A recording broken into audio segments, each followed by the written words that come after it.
భారత రామాయణాల కన్నా భాగవతాన్ని అర్థం చేసుకోవడం ఒకంత కష్టం అంటారు.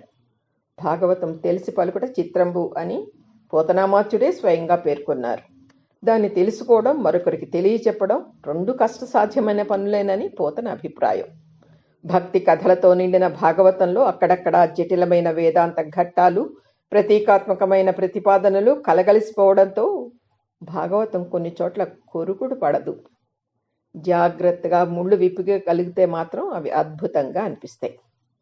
ప్రపంచంలో ప్రతి మంచి పనికి ప్రతిబంధకం ఏర్పడడం లోక సహజం. అది ఆసురీ శక్తుల ప్రభావం. లోకంలో దైవీ ఆసురీ శక్తులు అనుక్షణం పరస్పరం సంఘర్షిస్తూనే ఉంటాయి. నీరు నిప్పు లాంటివి. ఘర్షణ వాటి సహజ స్వభావం. వాటిలో నీరు బలమైనదైతే నిప్పు ఆరిపోతుంది, నిప్పు తీవ్రమైనదైతే నీరు ఆవిరైపోతుంది. ఇలా ఒక్కొక్కసారి ఒక్కొక్క శక్తిది పైచేయి అవుతుంది. హనుమంతుడిని సముద్రంలో ఉండే సింహిక దిగలాగడానికి ప్రయత్నించినట్లుగా మనిషి ఆధ్యాత్మికంగా పురోగమిస్తుంటే ఆసురీ శక్తులు అడ్డం పడుతూనే ఉంటాయి. అలా ప్రగతిని నిరోధించడానికి ప్రయత్నించే దుష్ట శక్తికి ప్రతీకే వృత్రాసురుడు. వృత్ర అంటే కప్పివేయడం, అసురుడంటే అజ్ఞాన స్వరూపం. సూర్యకాంతిని మబ్బు మూసివేసినట్లు వివేకాన్ని అజ్ఞానం ఆక్రమించడమే ఉత్తరాసురుడి కథ. వాణ్ణి నిర్మూలిస్తేనే తప్ప వివేకానికి వికాసం దక్కదు, జ్ఞానజ్యోతి ప్రసారం జరగదు. అది ఆ కథలోని రహస్యం. నాకు 3 అడుగుల నేల చాలు అని అడిగిన వామనుడి కేసి బలిచక్రవర్తి ఆశ్చర్యంగా చూశాడు. మనకు కలిగే సందేహమే బలిచక్రవర్తికి వచ్చింది. మనకు అడుగుదామని అనిపించే ప్రశ్ననే ఆయన అడిగాడు. కేవలం 3 అడుగుల నేలను ఏం చేసుకుంటావు అని. మునులు తపస్సుకు కూర్చునే భంగిమను ఒక్కసారి గుర్తు చేసుకుంటే వామనుడి కోరికలోని మర్మం మనకి బోధపడుతుంది.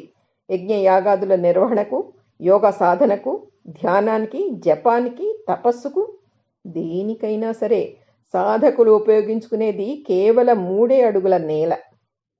ఆ కాస్తలోనే మనిషికి అమృతత్వ స్థితి దక్కిన, శాశ్వతానందం చేజిక్కిన. బలిచక్రవర్తి వామనుడికి ధారపోసిన 3 అడుగుల దానంతోనే తొలుత ఇంద్ర పదవిని, చివరికి ముక్తస్థితిని సొంతం చేసుకున్నాడు. ఎంత బాల్యమిత్రుడైతే మాత్రం కుచేలుడు ఓ గుప్పెడు అటుకులు తెచ్చి చేతికిచ్చిన పుణ్యానికి అష్టపత్నుల చేత సాష్టాంగాలు చేయించాలా? కృష్ణుడు తానే స్వయంగా పాదపూజలు నిర్వహించాలా? అంతులేని సిరి సంపదలను ఆయాచితంగా కట్టబెట్టాలా? కృష్ణుడి ప్రవర్తన మరీ ఇదిగా ఉంది కదా అనిపిస్తుంది మనకి. కుచేలుడి కథలో రహస్యం ఏమిటంటే, పిడికెడు అటుకులు సమర్పించాడని కదా ఆ కథలో మనం చదివింది. వాస్తవానికి ఆ గుప్పెడు లేదా పిడికెడు అనేది అరచేతి కొలత కాదు, ప్రతి మనిషి గుండె కొలత. కుచేలుడు శ్రీకృష్ణుడికి అటుకులు కాదు, ప్రతీకాత్మకంగా తన గుండెను కోసి ఇచ్చేశాడు. అందుకు ఆ అవతారమూర్తి అంత కిందికి దిగి వచ్చి భక్తుడు పాదాలు ఒత్తాడు. భాగవతాన్ని జీర్ణం చేసుకోవడానికి కావలసింది పాండిత్యం కాదు, జ్ఞానం.